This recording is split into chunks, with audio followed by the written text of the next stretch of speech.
Hi boys and girls, it's Mrs. D back talking. I'm going to teach you how to make your own parachute. We just got done hearing the story about Ned in the book called Fortunately, and he needed a parachute after his plane exploded. So our parachute, when we're done, is going to look something like this. And what you're going to need, you're going to need some yarn,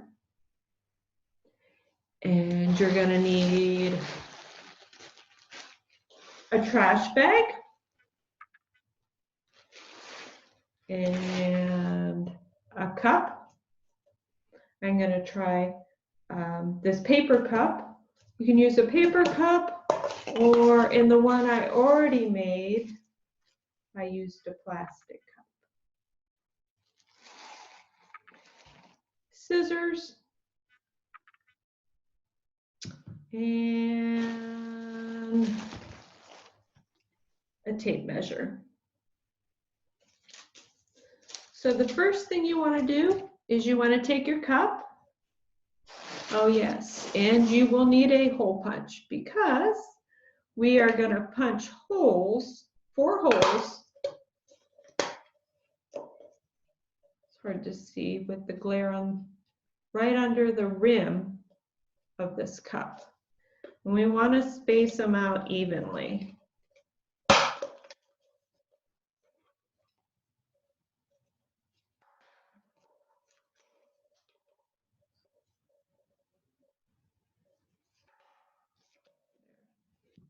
So we've got our 4 holes.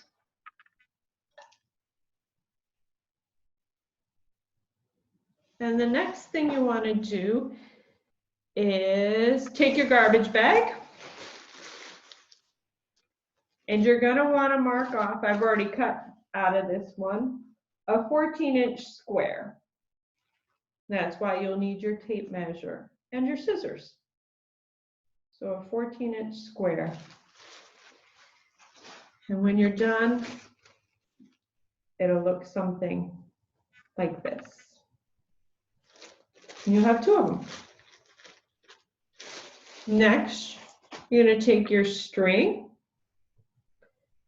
and you're going to cut 4 14-inch lengths. And next, we are going to take our square, and you can just take a little bit of the corner, take the string, and tie it around.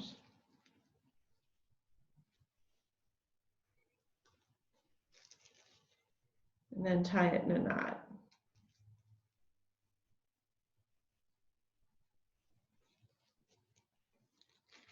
You're going to want to do that on each corner.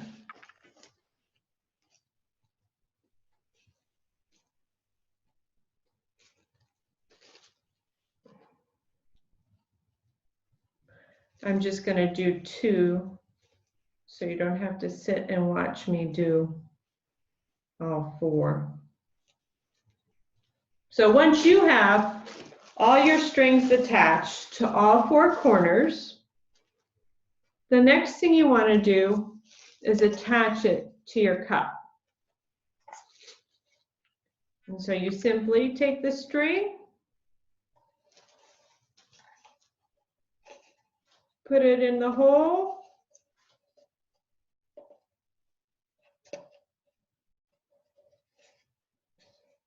and tie a knot. Now you want all of your strings to be about the same length, otherwise your parachute will be a little lopsided. So what I did when I made the other one is I measured how long my first string was, and it's about 10 inches. So when I attach the next one, by simply putting it in the hole and tying it, And I'll just do one tie because I want to measure it and make sure it's close to 10 inches and then adjust it before I finish tying it really tight. It needs to be a little bit longer. So I'm going to loosen it up a little bit, remeasure. Still, it needs to be about an inch longer.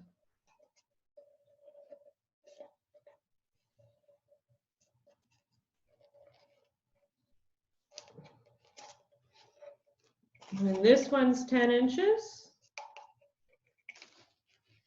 That's good. I'm going to tie it.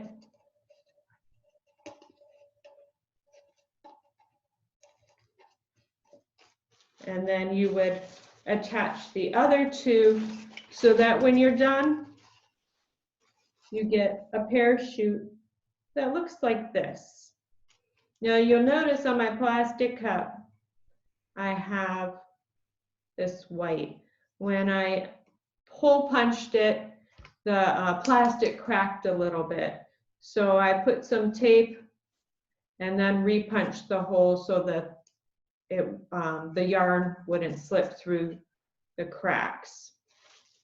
I also found it helpful to make an X, it's hard to see right there, or something on the outside of the parachute, because when my son was playing with it, it kind of got all tangled a little bit, and it helps me find where it should go, which way it should be. So that is what your finished parachute should look like.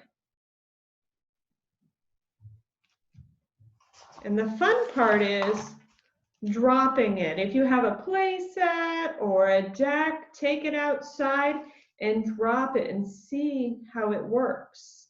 It's pretty amazing. And how a parachute works, as you're dropping it, this fans out because the air gets underneath it, and it slows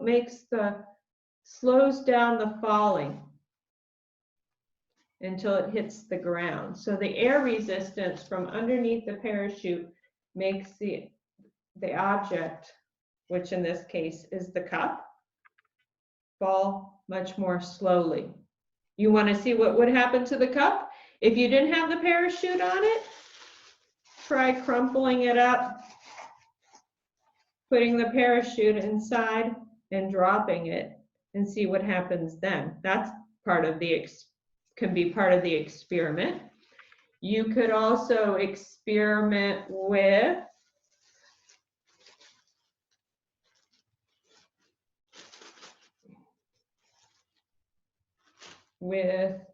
what happens when you put an object, maybe a Lego guy, in your cup and you drop it. Or if you have some plastic animals, what happens to them if you put them in the cup? If you put something heavier in the cup, will the parachute fall faster, maybe, or slower? Other ways to experiment with a parachute. What if you made these strings shorter? And if you wanted to try that out without changing your whole parachute, you could just take it down like this and tape each string to make it shorter. Would it affect how fast your parachute falls? Another way you could experiment is next time if you make a parachute, what if your parachute wasn't 14 inches? I don't know if I remembered to tell you when you cut your square out, it was supposed to be 14 inches. But what if you made your parachute only 10 inches big? Would it affect how fast it fell? Lots of ways to experiment. I was pretty amazed, and it was very fun to watch the parachute actually fall when I dropped it from my deck. So I hope you enjoy experimenting and creating your parachute. Thank you. Bye.